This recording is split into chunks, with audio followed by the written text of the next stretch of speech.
여행사 여과기와 미리 떠나는 여행, 미리 트립. 오늘의 여행은 튀르키예.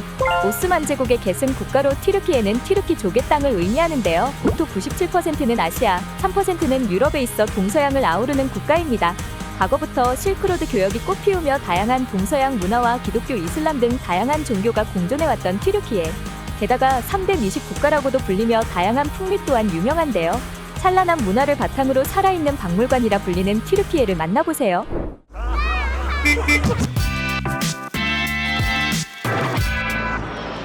튀르키예 패키지 일정 안내. 우선 총 8박 9일의 일정으로 구성된 여행박사 튀르키예 패키지 여행.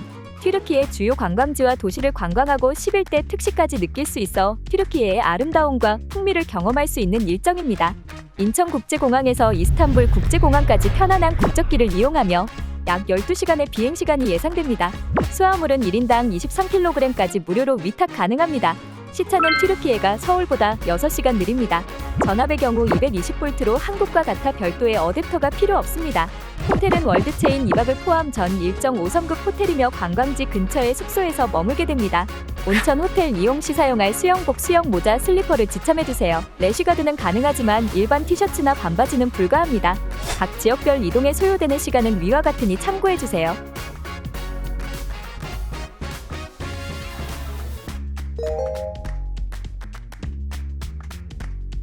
이스탄불 국제공항 도착 후 이스탄불 시내로 이동하게 되며 이동시간은 약 1시간 소요됩니다.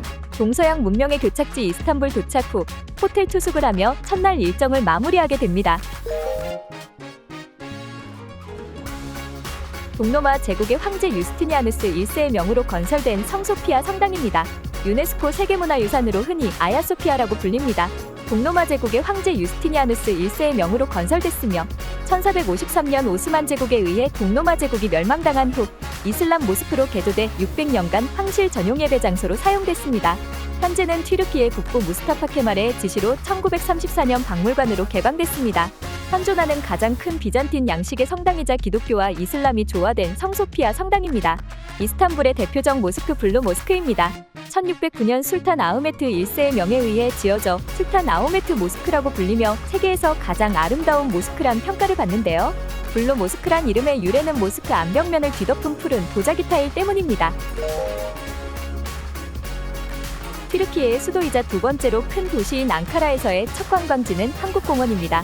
튀르키예 한국전쟁 참전 용사를 기리기 위해 튀르키예 건국 50주년을 맞아 1973년 개장된 곳으로 공원 내에는 불국사 석가탑의 모습을 본떠 만든 한국전 위령탑이 있습니다. 이 탑에는 한국전쟁 전사자 724명의 이름이 빼곡히 적혀 있습니다. 튀르키예의 초대 대통령이자 국부인 무스타파 케말 아타튀르크의 영묘입니다. 원래 튀르키예인들은 이름에 성씨가 없었는데 개혁을 통해 성씨가 주어지게 됐습니다. 이때 튀르키예의 아버지란 뜻으로 의회에서 무스타파 케말에게 헌정한 성씨가 아타튀르크입니다. 튀르키예의 영원한 국부 아타튀르크의 영묘를 직접 경험해보세요. 1985년 유네스코 세계문화유산으로 등재됐으며 튀르키예 여행의 백미, BBC 선정 죽기 전에 꼭 해봐야 할 액티비티가 있는 곳으로 유명한 카파도키아입니다. 300만 년 전 에르지에스 화산 폭발로 인해 만들어진 신비로운 괴렘의 야외 골짜기. 특히 이곳의 괴렘의 야외 박물관이 유명한데요. 괴렘의 야외 박물관은 수도원, 암굴교회, 골짜기 등을 총칭합니다. 1세기경 기독교에 대한 핍박이 심해지자 기독교인들이 신앙생활을 하기 위해 조성한 곳부터 영화 스타워즈, 스머프의 배경지로 알려진 버섯 모양의 기암괴석들이 가득한 골짜기까지 닐 암스트롱도 반한 카파도키아의 괴레메에서 다른 행성으로 여행 온 듯한 느낌을 받아보세요. 구덩이의 절벽이란 뜻인 데브란트 계곡, 다양한 동물, 물건 등의 모습을 닮은 경이로운 기암괴석들로 가득한 곳인데요. 특히 낙타 모양의 바위가 제일 유명하다고 하니 직접 방문하셔서 관람해보세요.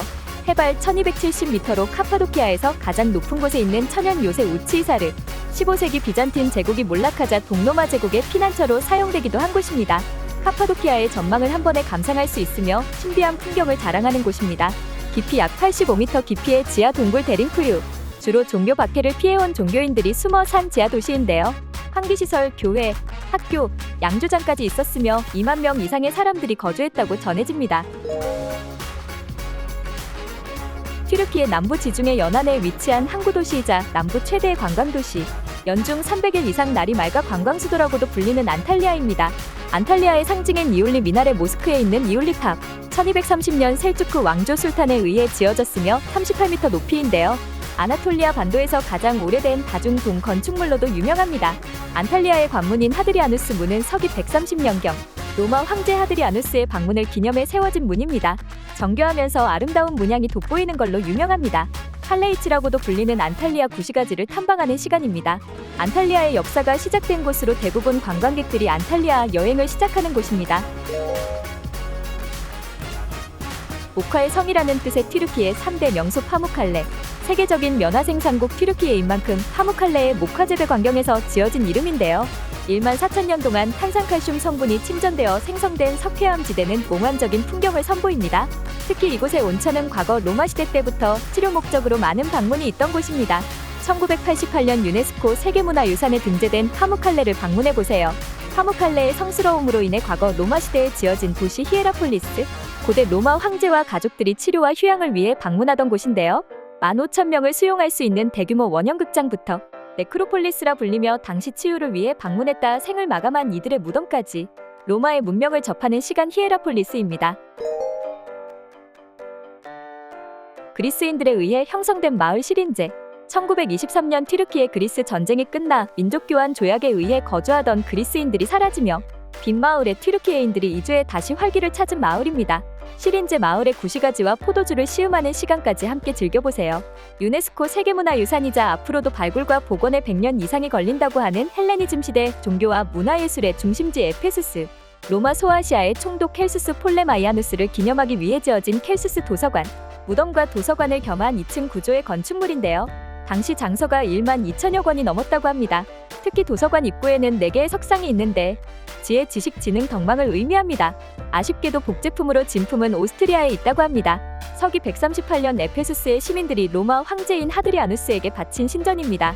하드리아누스는 로마 제국 최전성기로 알려진 오현제의 세 번째 황제로 재위 기간 로마 제국 전역을 돌아다니며 통치 상태를 점검했기에 하드리아누스의 이름이 들어간 건축물들이 많다고 합니다. 기원전 3세기에 조성됐으며 2만 5천 명을 수용할 수 있는 원형 대극장입니다. 지름 154m, 높이 38m인 반원형 구조로 당시 에페수스의 규모를 짐작하게 해줍니다.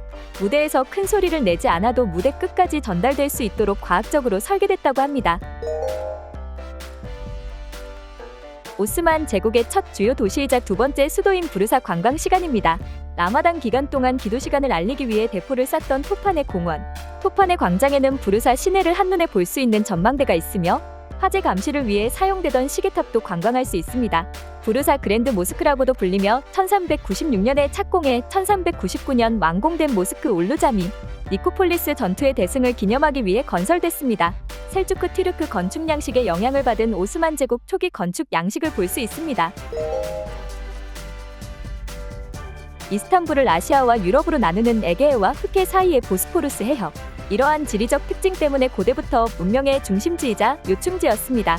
현지인들에게 지하철처럼 보스포루스 해협을 건너는 배는 편리한 교통수단인데요. 튀르키예인들에게 제1다리로 불리는 보스포루스 다리도 감상하며 과거부터 상인들이 모여들었던 실크로드의 종착지 보스포루스 해협을 느껴보세요. 이스탄불을 사랑한 프랑스 작가 피에르 로티의 이름을 딴 피에르 로티 언덕. 그의 자전적 소설 아지아드에서 사랑을 나누던 장소가 바로 이 언덕인데요. 이스탄불 천연 항구인 골드논의 탁 트인 전망을 감상할 수 있는 곳 피에르 로티 언덕입니다. 술탄 아흐메트 광장이라 불리는 히포드럼. 동로마 제국의 대전차 경기장이 있었기에 고대 경마장을 의미하는 히포드럼으로 불리는데요. 히포드럼의 오벨리시크는 테오도시우스 대제가 390년 실제 이집트에서 들고 왔습니다. 찬란한 모습과 달리 과거 폭동, 내전 등이 발생해 많은 사상자들이 발생한 비운의 장소이기도 합니다. 15세기부터 19세기까지 400년 동안 오스만 제국의 군주가 거주한 토카프 궁전. 당시 종교적, 사회적 영향으로 오스만 제국의 영광에 비해 검소하게 지어진 것이 특징입니다. 현재는 박물관으로 이용되며 오스만 제국의 정신이 깃든 토카프 궁전입니다. 15세기에 만들어져 수백 년 동안 동서양 교역의 장인 그랜드 바자르. 현존하는 가장 크고 오래된 실내 시장인데요. 그랜드 바자르에 존재하는 상점 수만 무려 4,000여 개라고 합니다. 튀르키예만의 다양한 먹과 맛을 경험하며 튀르키예 여행이 마무리됩니다. 선택 관광 안내.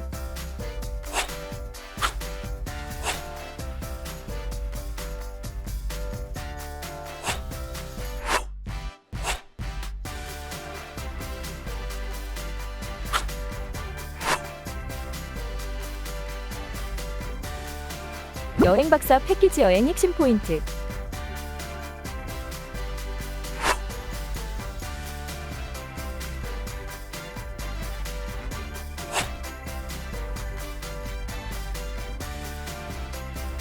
유의점,